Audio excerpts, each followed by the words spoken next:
नाज़रीन अस्सलाम वालेकुम रहमतुल्लाहि व बरकातुहू।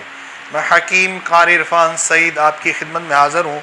उम्मीद है आप तमाम दोस्त खैरियत से होंगे और अपने घरों में खुश होंगे। आज जो हमारा मौजू है, अक्सर दोस्त ये सवाल करते हैं कि सब दिमाग की कमज़ोरी है और नज़र की भी कमज़ोरी है और मैदा भी ठीक नहीं रहता। ऐसे तमाम दोस्तों के लिए बहुत कीमती इलाज जो अभी मैं आप दोस्तों को पेश करूँगा। आप बस दुनिया के किसी भी कोने में हैं और किसी की शहर में हैं, वहीं से आपको ये मेडिसिन मिल जाएंगी। आप इस्तेमाल करें, इंशाल्लाह बहुत नफ़ा होगा और आप हैरान होंगे। सबसे पहले आपने खमीरा गौसबान अम्बरी जवाहरदार लेना है। वो आपने आधा चमचा रात को इस्तेमाल करना है।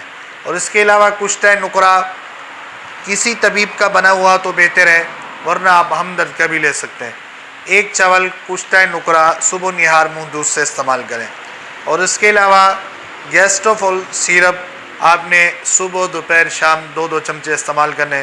इंशाल्लाह आपकी दिमागी कमज़ोरी ठीक होगी और नज़र की कमज़ोरी, या आपको चक्कर आते हैं या मैदे के अंदर गैस ज़्यादा बनता है, तो यही फार्मूला काम करेगा।